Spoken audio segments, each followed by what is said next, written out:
Hey there, Ron Sullivan, your online hitting consultant. We're going to play What's the Difference in These Two Swings on the left and the right. This is Carlos Beltran, and he is basically at the slot, is making the turn. And if you look real closely, everything is exactly the same. The only difference in these two videos is the lower half. And I purposely used Photoshop to change the sequence of Carlos Beltran's swing. And the reason why I did that is that I wanted to demonstrate how we oftentimes will assess the problem in the wrong way, right? We'll tend to look at a swing like this, and you'll never see him do this, right? But we'll look at a swing like this with our kids and say, oh man, his lower half is getting started way late, and so forth. And what I wanted to demonstrate today is that whenever we have good sequence in the swing where we keep everything back, right, it's almost a given that the lower half is going to react first to the ground, right? And so that's exactly what's happening here. And why do I think this is important? Probably out of 100 evaluations that I do with youth players, will a kid come in that looks like this when he drops into his wade shift, right? Front shoulder on the pitch, right? Usually anywhere from 5 to 20 degrees down, right? On the pitch, hands still back and up, right? Usually the elbow is behind the hands to some degree in this position, right? And so that I only get 1 out of 100 because kids generally don't need help if they learn to keep everything back all the way to the wade shift. Why is that? Well, number one, you can make adjustments from that point. But going on this same theme of our assessment of the problem here is that typically, right, the lower half is going to start before the upper half naturally as we stay back, right? This front side is not just there for the ride, right? That front side's helping us stay back. It's that heel plants, right?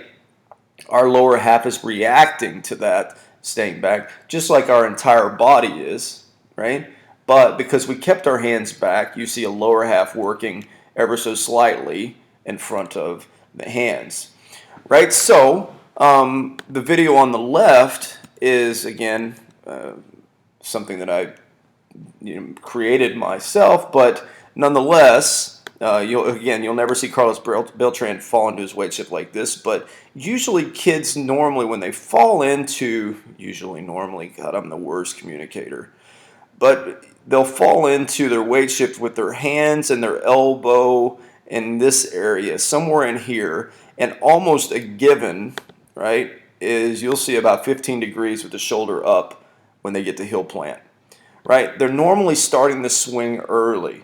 They don't trust or they haven't learned to keep everything back, right? And so because of that, when you put everything, right, when you put everything in this area, the closer we get our hands and our elbow in the slot as we get into the wade shift to this back hip, right?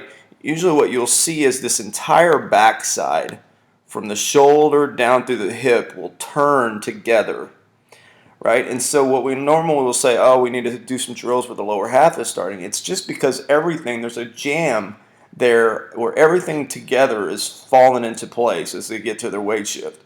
So there's no way for a kinetic chain of events to happen where the lower half starts before the upper half because it's all in the same spot, right?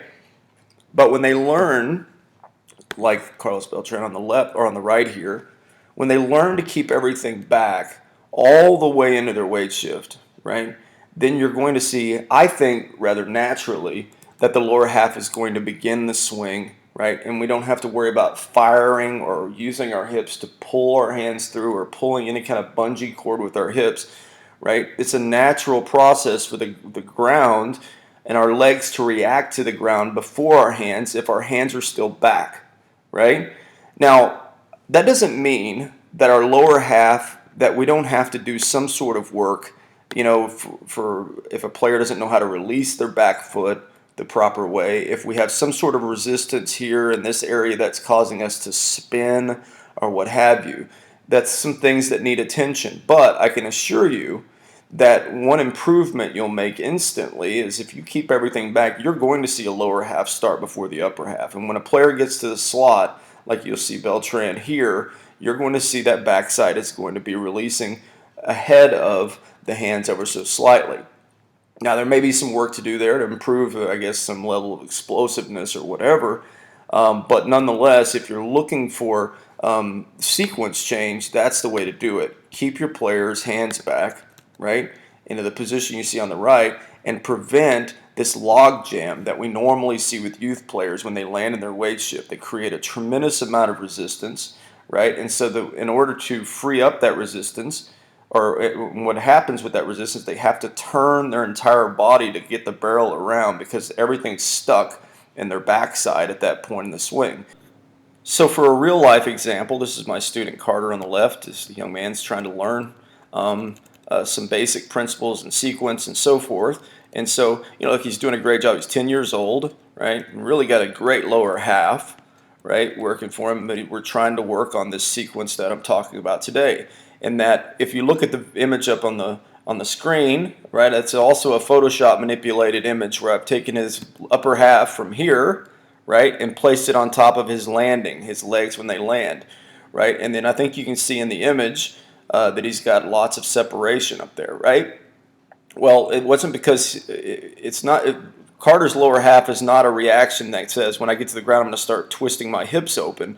It's natural when you land in the ground, right, that your hips are going to react to the ground and begin to open. That's just natural. That's natural ground force. That's keeping everything back. You're going to start seeing the backside release properly. But on the actual video, the way Carter lands is exactly how you see here. Again, with a little bit of a log jam here, right? So everything's stuck in this position. He landed with his front shoulder, right, up probably about 15 degrees, right? And so this is where players get stuck. And what is the result of that? Well, you'll start seeing at this point how free Rooker is to have his hands moving in the direction of the ball, right? And how Carter's body has to continue to get out of the way because of that log jam that he set up in his landing, right? But when Carter learns to be like the image up there on the screen, when he learns to keep everything back, he's going to see a much smoother move to the inside where his body doesn't have to get out of the way, right? Because of that log jam that he's created behind him,